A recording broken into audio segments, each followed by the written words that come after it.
So here we end up at my terrace, my wonderful terrace on the south.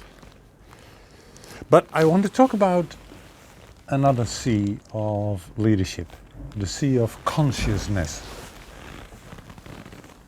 That's a bit of a complicated one because it's a big one. It's like the other seas, very important, but this one is maybe even more important than all others. Let's just start. It's getting darker and we might have to stop, but that's no problem. We will see. Let's just start. It's a big one and an important one. And consciousness is first and foremost, it is about knowing yourself. Who am I? What kind of person are you? It's also about being aware. Consciousness for me comes close to awareness, to being aware. Being aware of the here and now, being aware of what you do, what you say, what you think, what you feel, what you sense. So it's knowing yourself and it's being aware of what's happening in the moment, and it helps a lot when you want to change yourself and you want to grow, to develop. So I want to talk about these three different angles on consciousness. And the first one is, who am I? Knowing yourself. Being conscious of who you are. And you could say this has all kind of levels. For instance, the level of behavior. What are you doing? What is your behavior? It's the level, if you want, of your qualities. Do you know your qualities? Do you know your beliefs, your convictions? Do you know your values? Do you know your personal mission? Do you know your how you stand in life? How you relate to the bigger picture, so to say. And maybe a few words extra on that, you know. For instance, behavior. So the things you do and say and feel and think and sense. Sensing, intuition is an important one. Do you realize that 98%, and in fact even more, but then you stop to believe me, I'm afraid, so let's keep it to 98%. But 98% of your actions, of what you do and say and think and even feel, can you believe, is not the result of some kind of logical process and then making a decision of what to do or what to say and to logically and rationally think about things. 98% of what you do, of your actions, what you do, say, think, feel, is the result of automatic pilot.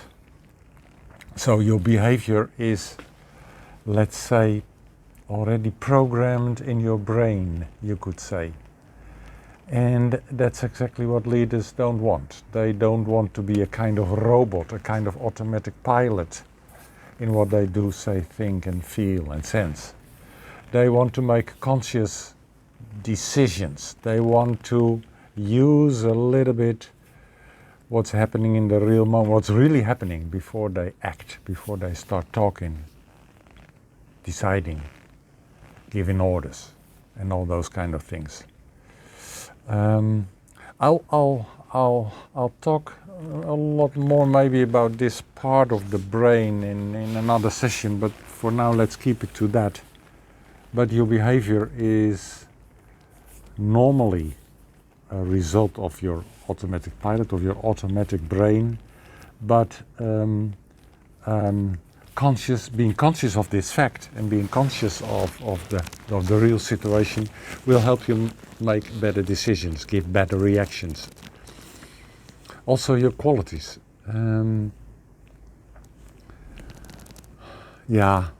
Of course it's good to know where you're good at and where you're not so good at, and then maybe in your team, in your management team, make sure you find a few colleagues who kind of compensate for your weaknesses and all this kind of nonsense that you read in management books.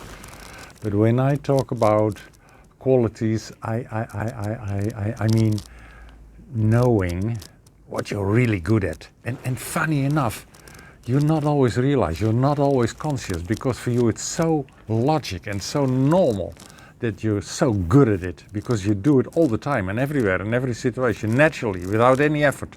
So you might not even realize that it's one of your strong qualities, talents. And leaders live their talents. I dare to say, if you have a job, a role, a function, a position or whatever, where you cannot live your true talents, find another job. Resign, find another job. And I mean it. You have to become more efficient, to become more happy, to be a leader that inspires others. You have to live your talents, not work on your weaknesses. That's frustrating. Costs you years before you develop a little bit your weakness. I'm not saying it's forbidden, you should, but don't spend all your time and effort on that. Don't only go to workshop to work on your weaknesses, go to workshops to strengthen your strengths and talents. Beliefs, oh certainly that's one I'm going to talk about in another session. Beliefs are the things, the convictions that you have about yourself and about others and about organizations and about systems and about teams and about people and about countries. We have so many convictions, so many things that these are in fact the guides of our automatic pilot, and we don't know them. We don't know these sneaky bastards that manage, that steer, that guide our automatic pilot. But a leader is working hard on getting to know his or her beliefs. To get to know your beliefs, to be conscious about your beliefs, and that's a very important one. So what are the things, what is my way of looking at the world? What is my way of perceiving myself, perceiving others, dealing with problems, with situations? What is my particular way? What are my beliefs? A leader certainly spends a lot of time on not only finding out what his or her way of looking at the world is, but also broaden that perspective. Take a little bit more time and take a broader perspective. Values. Of course, leaders know their values and live their values. I've spoken about values before, but being conscious about your values, and in some situations some values can be conflicting. That's not a problem, but at least be aware of it, be conscious, and take a moment to reflect, and then take decisions, and then undertake actions. I have spoken and I will speak again on how to discover your personal mission and how to live your personal mission, your passion, your big talents, your passion. But it starts with being aware of what is your personal mission, what is your vision in life, what it is you have to contribute in life, to find out and to be conscious of it. In fact, all the time, in everything, you live them. Not in theory, but you truly live them. And the key to a true life, I would say, is to be constantly aware. To be constantly aware. And that is where I come to my second angle, maybe. Being constantly aware. I mean, it's not possible. At least for me, it's not possible. And I see a lot of people who it's not that easy. But the idea is, and good leaders are, you know, they're constantly aware of what they do, say, think, feel, sense, all the time, almost every second of the day. It's not like restraining yourself, keeping yourself, become, a fearful person, but, becoming a true person, because you are true to yourself, and you are conscious, you're aware of what you do, say, think, feel, sense, and it's not that you are led by the situation. It's not that others can seduce you, almost seduce you to anger or to fear or to being annoyed or to judge too often. No, because you're connected to, you're conscious of what you do, say, think, feel, sense all the time. And that's where the power of consciousness comes. Because I really think that if you're conscious, if you're aware of what you do or say or think or feel or sense, you become not only more true in the sense of who you really are, but also you become a kinder person, softer. You don't need to judge others so fast or so much. If you're really conscious of what you do, say, think, feel, sense, you are more connected to social, positive behavior. I would almost say you come closer to love. So that's very powerful. Consciousness, awareness is very powerful. And for, I've said this before, I think normal people like you and me, it's certainly too difficult to be aware, to be conscious of what you do, say, think, feel, sense all the time, every second of the day. But it could be a great help to, I don't know, take 2 times 5 minutes per day. You brush your teeth 2 times 2 minutes per day. This one is more important than your teeth. So take 2 times 5 minutes per day. Take an hour per week. An hour per week. Every Sunday afternoon or every Sunday morning, when the rest of your family goes to church, you go and do important things. I'm sorry for those who really believe in church. I believe in consciousness. And it's worth to take an hour a week. Not so much to think, what did I do well and what did I do wrong or whatever. Not to, and certainly not to plan what am I going to do, but to, I don't know, to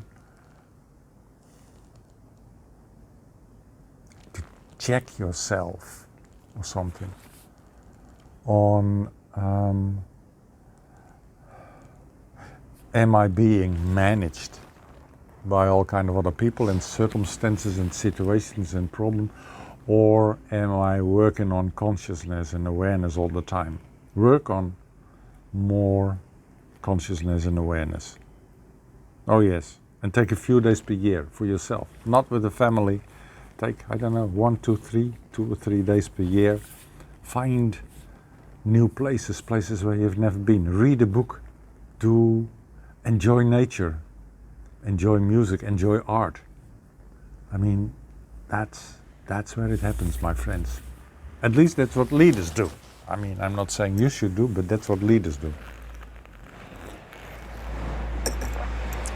As I often say, I advise against leadership. It's too difficult for guys like you and me. But yeah. So that's the second angle I wanted to discuss with you. The knowing yourself part, but also the being aware all the time part. Alright, so the third one, and I'll try to be a bit faster here. I'll come back to all of these issues, it's too important, but let me briefly, not too briefly, knowing myself, being conscious of myself, discuss the third angle, which is if you want to change something in yourself, if you're certainly not happy with, I don't know, fears you have, anger you have, how often and frequently and deeply you judge others, how you have problems in speaking in public or whatever behavior or mental state or feelings you want to change in yourself, to develop maybe, or to, if you want to grow. I always say, but I suddenly realize I cannot explain very well. Still, I'm going to mention it. Being conscious of your problem and why it is a problem and where this problem comes from. Being conscious about these things is half the job done. Don't go to any workshop. Don't read any book. Don't do trainings. Don't find a coach. Don't do all those things. Be conscious on what is your real problem and why it is a problem. Ask yourself, why is it a problem? Why is this so important? And ask yourself 5 times why? And maybe try to find out where it comes from, but not for blaming others or your mother or situations, but try to understand. I would say, if you want to grow, if you want to develop, if you want to change, the first thing you have to do is being conscious of where you are now. Embrace, really embrace, truly embrace your shortcoming, the things you don't like about yourself. Start with, not with working, not with praying, start with accepting, embracing. Yes, at the same time. It's not like accepting and embracing, putting your arms around as in, yeah, that's me. And then just leave it. No, it is embracing and accepting and being conscious, being aware, and at the same time work hard, extremely hard, without working, without doing trainings and reading books on change and development and growth, by being conscious when it happens and forgiving yourself and embrace and love about yourself. And